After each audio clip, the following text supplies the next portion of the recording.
حضرت عبداللہ ابن مبارک وہ حج کے لیے نکلے تھے. حج کے لیے اس وقت جب نکلتے تھے تو پیدل ہوتے, قافلوں پر جاتے, اونٹ اور گھوڑے کے سفر ہوتے. حضرت عبداللہ ابن مبارک سفر کے لیے نکلے خراسان سے, اور درمیان راستے میں ان کا قافلہ چل رہا تھا. ایک جگہ پر ان کا پڑاؤ ہوا رات کو, اور صبح جب بیدار ہوئے تو آپ اٹھ کر کے دیکھتے ہیں قریب میں ایک کچرا کا پورا کوڑا دان جہاں پر لوگ کچرے لا کر پھینکتے ہیں, ایک گڑھا تھا. وہاں پر ایک چھوٹی 8 سال کی بچی بیٹھی کچرے میں کچھ ڈھونڈ رہی تھی. ابن مبارک فرماتے میں قریب جا کر دیکھا ایک چھوٹی سی بہت خوبصورت بچی ہے, کچرا ڈھونڈ رہی ہے. تھوڑی دیر کے بعد اس کو ایک مری ہوئی چڑیا نظر آئی.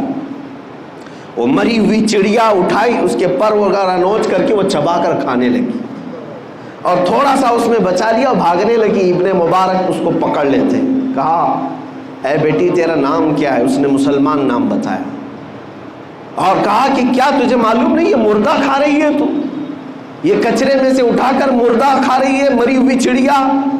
وہ بچی سر جھکاتی اور کہتی ہے اے بزرگ, کیا اسلام اس بات کی اجازت نہیں دیتا کہ 3 دن کی بھوک کے بعد میرے گھر میں کوئی چیز نہ ہو؟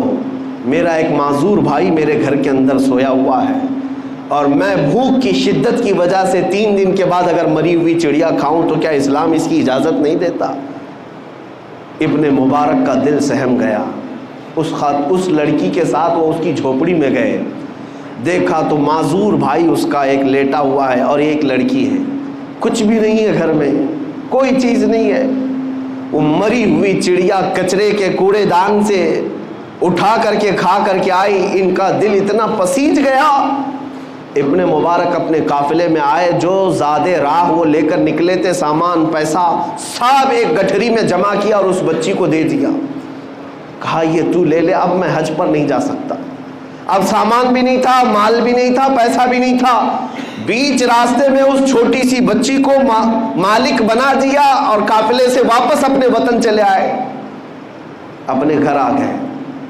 خراسان جب واپس آئے, میرے عزیزوں, جو اس زمانے میں حج کرتا ہوگا اسے اندازہ ہوگا کئی دن تک تو پیسے جمع کرتے ہیں, کئی مہینے تک تو سفر کرتے تھے, لیکن درمیان میں اگر کوئی اپنا قافلہ چھوڑ کر کے وطن آ رہا ہو تو دل پر کیا گزرے گی. بہرحال اللہ تعالیٰ کی ایک بندی پر رحم کرتے ہوئے وہ واپس آ گئے. جب گھر آئے, حاجیوں کا قافلہ تو گیا, حج کیا, مدینہ طیبہ کی حاضری بھی ہوئی. وہ مہینوں کے بعد جب واپس آئے اپنے وطن, جو حاجی گئے تھے, گاؤں والے استقبال کے لیے کھڑے تھے. سبوں نے استقبال کیا, حاجی آئے ہوئے ہیں, حج سے آئے ہیں. تو ان حاجیوں کے استقبال کے بعد لوگوں نے پوچھا حج کیسا ہوا تمہارا؟ حج کی کچھ اپنی کاروائیاں بتاؤ, کیسا حج کیا؟ وہ جو حاجی گئے تھے وہ کہنے لگے کیا کہنا ہمارے حج کا, عرفات میں تو ہم عبداللہ ابن مبارک کے ساتھ دعا کر رہے تھے, مزدلفہ میں عبداللہ ابن مبارک نے ہماری امامت کی ہے, کنکریاں ہم نے ان کے ساتھ ماری ہے, بارگاہ مصطفیٰ صلی اللہ علیہ وسلم میں جب ہماری حاضری ہوئی عبداللہ ابن مبارک جیسا امام ہمارے ساتھ تھا, تو حاضری کا کیا کہنا. ہر حاجی عبداللہ ابن مبارک کا نام لے رہا ہے. تو گاؤں والے تھے, پریشان تھے. حج کے دنوں میں تو عبداللہ ابن مبارک یہیں تھے, حج گئے نہیں, اور ہر حاجی کہہ رہا ہے کہ ہمارے ساتھ عبداللہ ابن مبارک. یہ کیا ماجرا ہے؟ لوگ آئے اور ان سے پوچھنے لگے عبداللہ ابن مبارک سے. کہا کہ یہ حاجی تو سب کہہ رہے ہیں مینا میں, عرفات میں, مزدلفہ میں آپ تھے, بارگاہ مصطفیٰ میں وہ آپ کے ساتھ تھے. عبداللہ ابن مبارک رونے لگ گئے, آنکھوں سے آنسو آئے, اور کہتے ہیں میرا رب بڑا کریم ہے, میرا رب بڑا کریم ہے.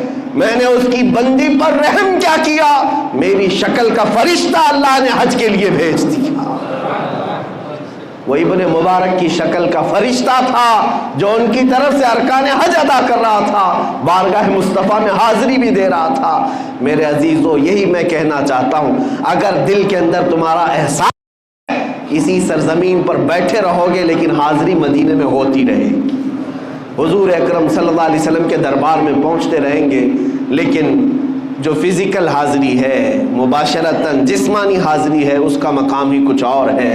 جب نبی رحمت صلی اللہ علیہ وسلم کے دربار میں ایک حاجی پہنچتا ہے تو اس کی دل کی دنیا بدل جاتی ہے۔ ظاہر سی بات ہے، ایک بچہ ماں کے پاس جب آ کر سکون محسوس کرتا ہے، قسم رب ذوالجلال کی میں اپنے دل کی کیفیت بتاتا ہوں، ماؤں کے سینوں سے چمٹ جانے کے بعد وہ سکون نہیں مل پائے گا جو بارگاہ مصطفیٰ کی جالیوں کے سامنے کھڑے ہونے سے ملتا ہے۔ اس لیے کہ ایسا لگتا ہے یہ رحمت کے دونوں ہاتھ ہمیں اب ہمیشہ کے لیے تھام لیں گے، دنیا کے ہر کانٹے سے، ہر بلا سے یہاں پر ہمارے لیے حفاظت ہے۔ اللہ تبارک و تعالیٰ آپ سب کو بار بار بارگاہ مصطفیٰ کی حاضری نصیب فرمائے۔ حج بیت اللہ آپ سب کو بھی اللہ تعالیٰ عطا فرمائے۔ عزیزان گرامی وقار، میں آخری یہ میسج ضرور دوں گا کہ اگر نہیں جا سکے عمرہ پر، حج پر، تو تمنا تو رکھو، لیکن جب بھی رات آئے، جب بھی شب ہونے لگے یا گناہ ستانے لگے تو ایسا نہ کرنا کہ ڈاکٹر کے پاس بھاگتے رہے، دل کا علاج کرتے رہے، بی پی شوگر تو بڑھتا ہی رہا لیکن روح بیمار ہوتی رہی۔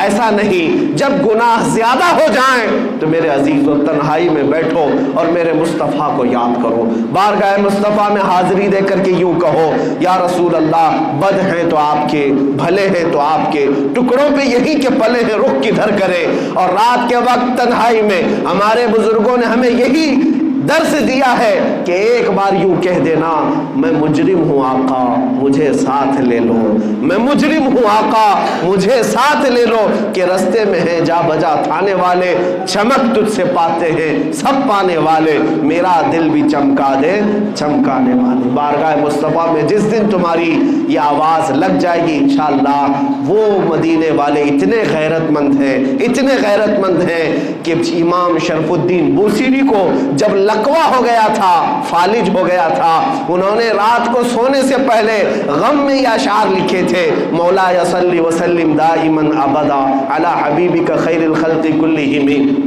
یہ قصیدہ بردہ کے اشعار لکھ کر کے وہ سوئے تھے، امن تذکری جیران بدی سلمی مزجت دمعا جرا من مقلت بدمی، لیکن مقدر جاگا، خواب میں میرے آقا تشریف لائے اور خواب میں ہی امام بوصیری کے جسم پر ہاتھ پھیرا اور اپنی ایک چادر عطا کی۔ شرف الدین بوصیری کہتے ہیں صبح جب میں اٹھا تو دیکھا نہ مجھے لقوہ ہے، نہ فالج ہے، نہ پیرالائز ہے، میں صحیح سلامت ہوں، اور خواب میں میرے آقا نے جو چادر دی تھی وہ میری گود میں ابھی بھی پڑی ہوئی تھی۔